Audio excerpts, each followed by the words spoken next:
Olá, queridos estudantes que amam a palavra de Deus, amam a Deus.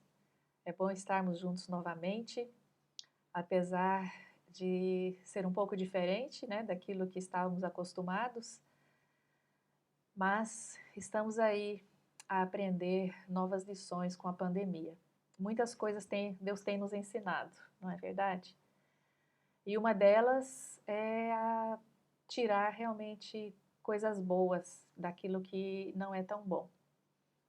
Com certeza, cada um tem aprendido novas lições com essa época difícil da história da humanidade, que na verdade tem afetado todos, né? O mundo todo. E uma das coisas que temos aprendido é, aqui como professores no IBS, temos que aprender agora a dar aula nesse novo formato de vídeo. Então, eu peço a estudantes, os meus alunos, tenham paciência com a professora. Eu estou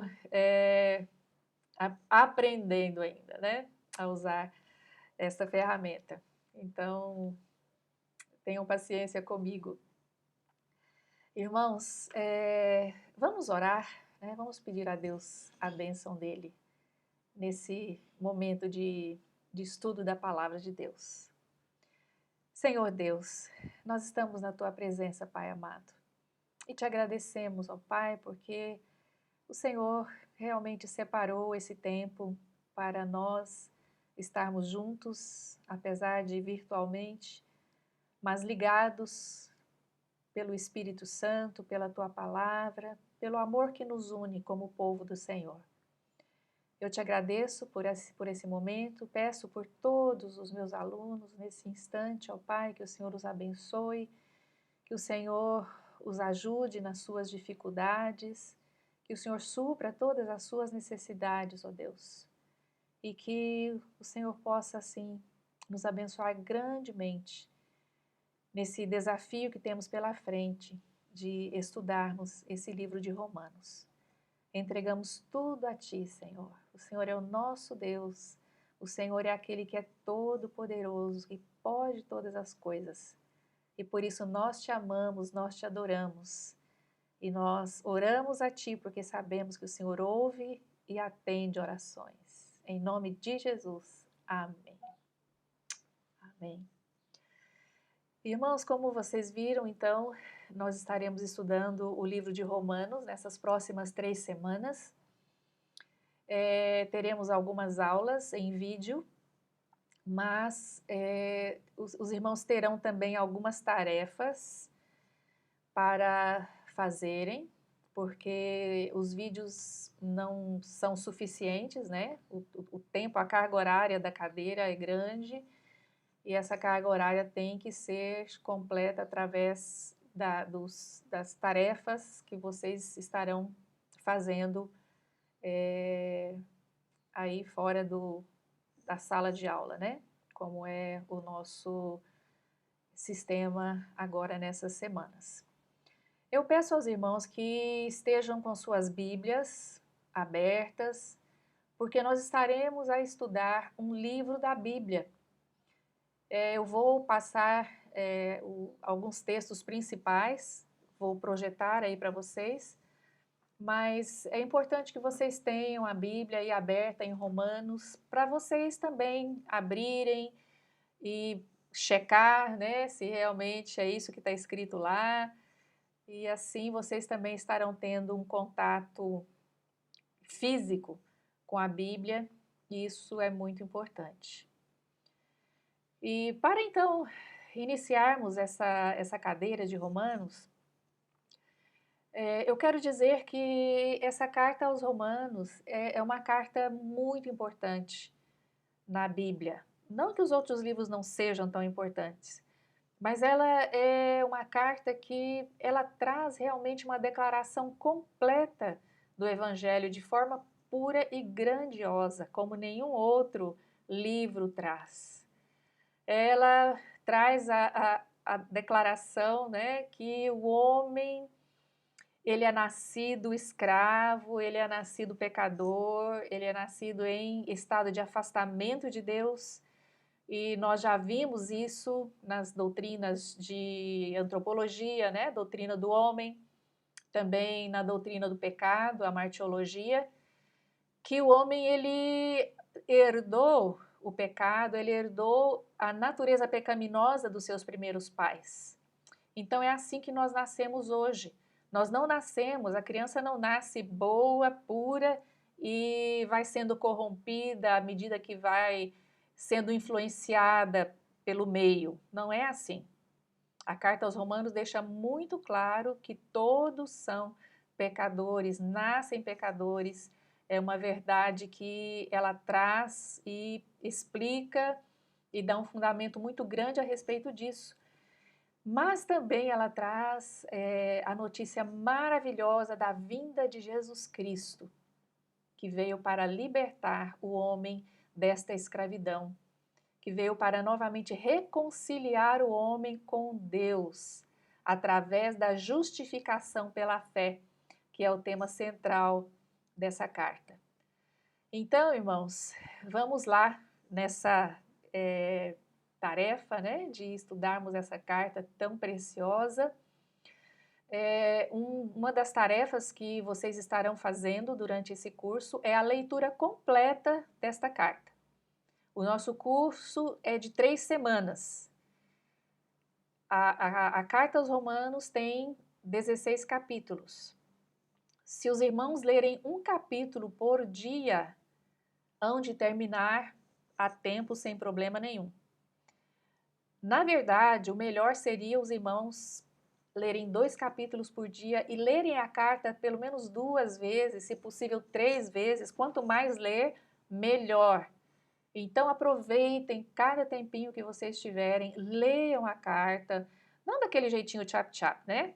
Leiam realmente para entender, para meditar, para ver nela, descobrir nela realmente aqueles tesouros escondidos que só descobre aquele que procura, aquele que demora, né? Ali lendo, orando e meditando na palavra de Deus. Então, irmãos, já comecem imediatamente a ler a carta e depois vocês vão de me dar o relatório da leitura de vocês, porque isso faz parte das tarefas extras que vocês terão que fazer. Mas vamos lá então, vamos continuar ou vamos começar. Hoje vamos ter uma introdução à carta. E como já disse, ela é uma carta preciosíssima, é uma carta que tem transformado vidas em todas as épocas da igreja cristã. E algo que nós temos registrado é a declaração de Martinho Lutero, que ele... é o reformador Martinho Lutero. Olha só o que ele disse sobre o livro de Romanos. Todo cristão deveria não só conhecê-lo de coração, isso é decorado, né? Palavra por palavra, mas também ocupar-se com ele a cada dia como pão diário para a sua alma. Então, o conselho aí do reformador é que o cristão decore o livro de Romanos e a cada dia medite nele. Ele é um tesouro que não tem fim. É uma fonte inacabada, né? uma fonte inesgotável de bênçãos para aquele que lê, para aquele que estuda. Uma pessoa que foi muito, muito impactada pela leitura ou por esse livro de Romanos foi Aurélio Agostinho, mais conhecido no mundo todo como Agostinho de Hipona, um africano que nasceu numa pequena fazenda onde hoje é a Argélia. Durante a sua juventude, ele foi ao mesmo tempo escravo de suas paixões sexuais e objeto de orações de sua mãe Mônica. Mas, durante o verão de 386, aos 32 anos de idade, ele abriu o livro de Romanos no capítulo 13, versículos 12 e 14. E olha só o que ele diz. Mal terminar a leitura desse texto, dissiparam-se em mim todas as trevas das dúvidas, como se penetrasse no meu coração uma luz de certeza. Esse homem devasso, esse homem que era beberrão, mulherengo, ele foi impactado, ele foi transformado pela leitura desses 3 versículos de Romanos. O que é que diz nesses 3 versículos? Olha aí o que diz. A noite está quase acabando e logo vem o dia. Portanto, deixem de lado as obras das trevas como se fossem roupas sujas e vistam a armadura da luz. Uma vez que pertencemos ao dia, vivamos com decência à vista de todos. Não participem de festanças desregradas, de bebedeiras, de promiscuidade sexual e de práticas imorais. E não se envolvam em brigas nem em invejas. Em vez disso, revistam-se do Senhor Jesus Cristo e não fiquem imaginando formas de satisfazer os seus desejos pecaminosos. Olha só que texto, hein, irmãos? Importantíssimo para todos nós. E Agostinho, como era esse homem devasso, esse homem imoral, esse texto falou profundamente ao coração dele e ele foi transformado pelo poder de Deus através da sua palavra. O reformador Martinho Lutero também, ele se converteu, ele foi convertido através da leitura desse livro de Romanos. Veja só, em 1515, Lutero estava numa crise espiritual muito grande. Ele pensava que o caminho mais certo para se chegar ao céu era tornando-se um monge. Ele queria muito chegar ao céu, ele queria muito ter um relacionamento com Deus, mas ele sentia que o pecado dele o afastava de Deus, que ele não conseguia agradar a Deus, ele não tinha certeza de que ele iria para o céu. Então ele decidiu ser monge. E no mosteiro ele orava, ele jejuava, às vezes por dia sem fim, além de outras inúmeras práticas rígidas que ele fazia ali no mosteiro, de penitências e de sofrimento. Ele achava que, colocando a si mesmo sob intenso sofrimento, ele estaria agradando a Deus e se aproximando de Deus dessa forma. Mas ao estudar o livro de Romanos, ele deparou-se com o versículo que mudaria toda a sua vida, que foi o versículo 17 do capítulo 1. E essa pequena frase desse versículo que diz: "O justo viverá pela fé", transformou totalmente a maneira de Martinho Lutero viver a sua vida cristã. Ele foi convencido de que ele estava procurando a sua salvação, a sua justificação através das obras, através da obediência, através do sofrimento, das penitências, e que isso para Deus não tinha valor nenhum, que ele só poderia ser justificado pela fé. E esse também é o tema central dessa carta, como depois nós iremos estudar mais à frente. Outra pessoa que foi tremendamente impactada pela carta aos Romanos é o cristão, o teólogo, né? Uma pessoa também muito importante para a igreja, chamada John Wesley. John Wesley, ele é, na verdade, o fundador da Igreja Metodista, que é uma igreja muito grande que existe no mundo todo. John Wesley, no ano 1738, durante uma reunião, enquanto alguém estava lendo o prefácio do comentário aos Romanos de Lutero, Wesley descreve em suas próprias palavras que algo sobrenatural aconteceu em meu coração. Senti um estranho calor aquecer meu coração. Vi de fato que eu cria em Cristo, somente em Cristo, para dar-me salvação. E me veio uma certeza de que Ele havia tirado os meus pecados. Glória a Deus! Aleluia! Como é gostoso, né, irmãos, nós lermos esses testemunhos tão preciosos de irmãos que foram convertidos, foram transformados por essa carta, por esse livro tão precioso. E quem é o autor dessa carta? Naturalmente é Paulo. Não há dúvida disso, porque ele mesmo diz, né, no início da carta, né, ele coloca ali a sua saudação e ele nos diz então que ele é aquele que está a escrever essa carta. Ele é o autor da carta. Nós sabemos que ele não escreveu de próprio punho, porque no capítulo 16, versículo 22, ele diz que, ali diz que quem escreveu a carta foi Tércio. Tércio era um escriba.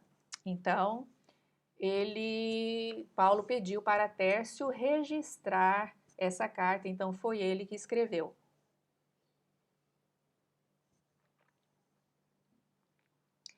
Mas quem era Paulo?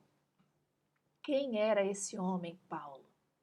Cujo nome judeu era Saulo e o nome romano era Paulo.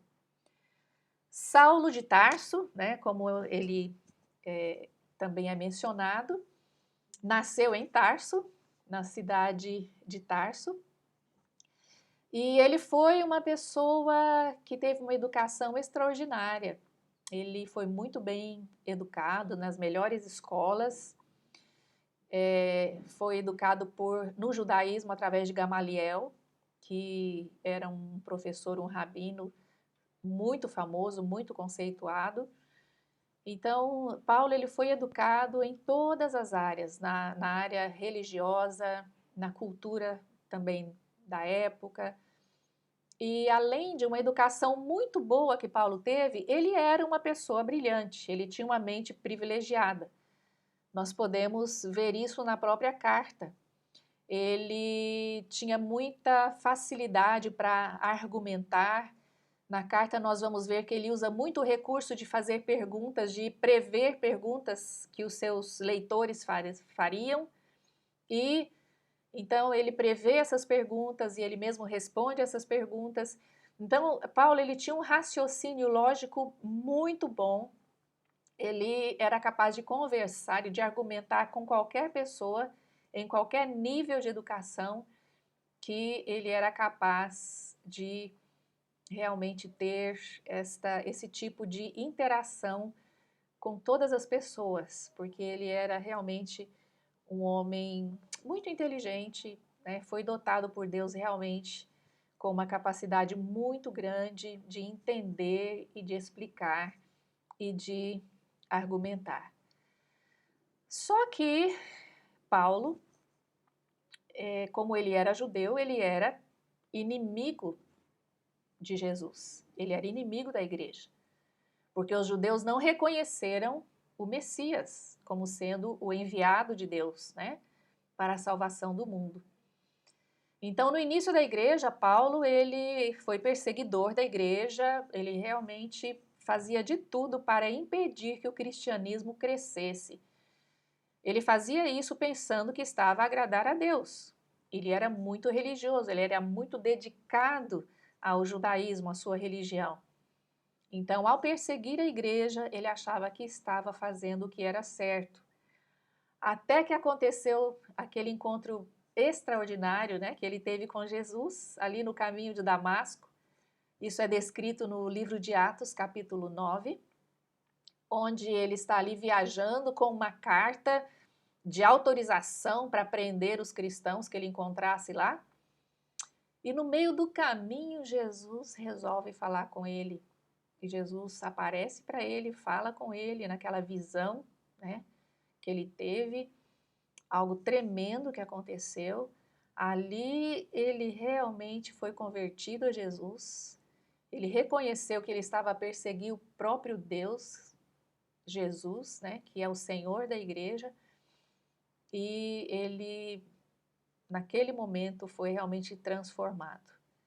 E a partir daí ele passou realmente a ser uma nova pessoa. Ele foi comissionado pelo próprio Jesus para ser um apóstolo, um enviado de Jesus para os gentios.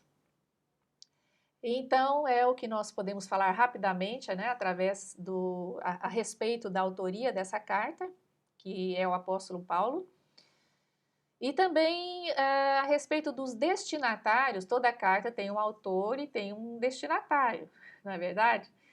Então, os destinatários da carta aos Romanos são os cristãos romanos. E essa igreja de Roma, ela era composta de dois grupos muito distintos. Ela tinha judeus convertidos ao cristianismo e tinha também os romanos ou gentios convertidos. Grupos que vieram de backgrounds ou de culturas de educação muito diferentes uns dos outros. Imaginem na mesma igreja ter dois grupos totalmente diferentes. A única coisa que os unia era Jesus, o Espírito Santo. E então era uma igreja mista, era uma igreja que com certeza estava a enfrentar muitos problemas. A África entende um pouco, né, sobre esses problemas de muita diferença de culturas, de língua, de costumes. Aqui mesmo em Moçambique, há muitos povos, muitas culturas, muitas línguas, muitos costumes diferentes. Mas quando esses grupos fazem parte da Igreja de Cristo, eles precisam andar juntos. E os destinatários, então, são os cristãos de Roma.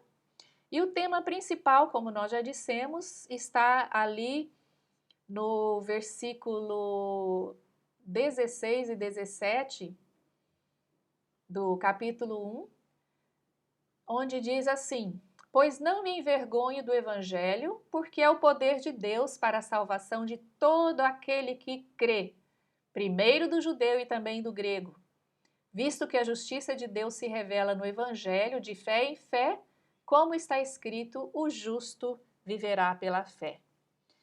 Então, desse versículo 17 sai o tema principal dessa carta. Na verdade, esses dois versículos são os versículos mais centrais ou mais importantes desta carta.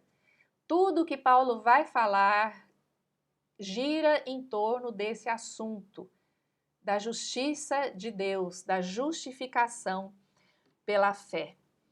Mas Paulo tinha alguns propósitos também ao escrever para essa igreja, ele tinha alguns objetivos. O primeiro objetivo que nós vemos aqui que Paulo tinha era preparar a igreja para a sua futura visita. Nós vemos aí em Romanos capítulo 1, versículos 9 a 11, ele dizendo: porque Deus, a quem sirvo em meu espírito no evangelho de seu Filho, é minha testemunha de como incessantemente faço menção de vós em todas as minhas orações, suplicando que, em algum tempo, pela vontade de Deus, se me ofereça boa ocasião de visitar-vos, porque muito desejo ver-vos, a fim de repartir convosco algum dom espiritual, para que sejais confirmados.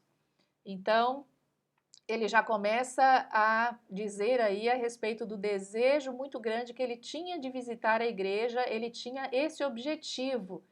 Olha só outro versículo, já mais no final da carta, ele diz: esta foi a razão por que também muitas vezes me senti impedido de visitar-vos.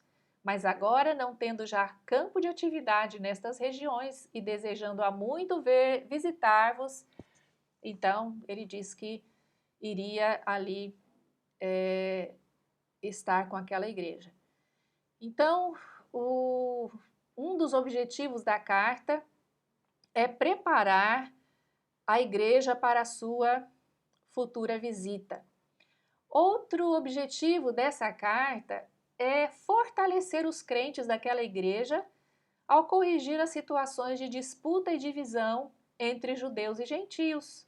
Como falamos, essa igreja era uma igreja composta de grupos muito diferentes e eles estavam a começar a ter disputas, a ter discórdias, a ter alguns problemas entre si. E Paulo, então, ele escreve essa carta também com o objetivo de ajudar aquela igreja a vencer esses problemas. Outro objetivo da carta é que ele esperava apoio da igreja para sua viagem à Espanha. Paulo não tinha ido ainda à Espanha e Paulo também ainda não tinha ido a Roma, mas ele desejava ir a Roma, conhecer aquela igreja, estar com aquela igreja e também de lá ele queria ser encaminhado para a Espanha, porque ele queria pregar o evangelho na Espanha. Olhem só, Romanos 15, 24 a 28 diz justamente isso. Penso em fazê-lo, isso é, em visitar essa igreja, quando em viagem para a Espanha, pois espero que de passagem estarei convosco e que para lá seja por vós encaminhado, depois de haver primeiro desfrutado um pouco a vossa companhia. Então, Paulo, ele queria fazer essa próxima viagem missionária para a Espanha e ele esperava que a igreja de Roma pudesse apoiá-lo, enviá-lo para lá e para que ele fosse, com o apoio da igreja, fazer essa viagem missionária. E também no capítulo 15 ele diz: mas agora estou de partida para Jerusalém a serviço dos santos. Mas quando eu concluir esse trabalho que eu vou fazer em Jerusalém, eu quero então passar por aí, pela igreja, quero passar por Roma, quero estar com vocês por um tempo e depois irei para a Espanha.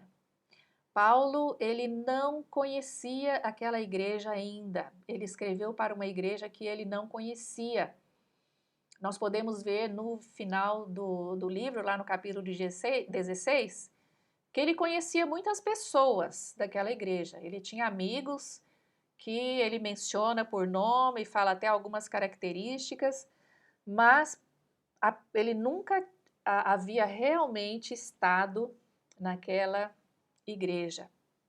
Não sabemos exatamente quem fundou a igreja de Roma, se foram pessoas que estavam em Jerusalém no Pentecostes e ali se converteram e quando voltaram para Roma começaram uma igreja lá, ou se são crentes que talvez ouviram o evangelho em alguma viagem missionária de Paulo e depois, estando em Roma, iniciaram essa igreja em Roma. Não sabemos exatamente quem começou a igreja, só sabemos que havia uma igreja lá e que Paulo tinha muitos amigos naquela igreja. Essa carta ela foi escrita de uma maneira muito organizada, de uma maneira muito lógica. Nós vamos ver aí uma visão panorâmica da carta. Ela é dividida praticamente em duas grandes partes. A primeira parte é do capítulo 1 ao 11 e a segunda parte dos capítulos 12 a 16. Na primeira parte, a carta trata então da doutrina da salvação, é falado, é explicado de maneira muito clara sobre a condenação do homem, a situação de condenação, de afastamento de Deus que o homem se encontra e a necessidade da justificação pela fé. E na segunda parte, então, dos capítulos 12 a 16, trata-se então da vida prática, isso é, a aplicação dessa doutrina da justificação pela fé na igreja, a prática da justiça de Deus na igreja, de como o cristão deve viver, já que ele é justificado pela fé. Então, dos capítulos 12 a 16, o Paulo fala então dessa vida prática com base na justificação pela fé. E é isso então, meus queridos, nós hoje vamos ficar apenas com essa parte de introdução da carta. Não se esqueçam de começar imediatamente a ler um capítulo por dia, pelo menos.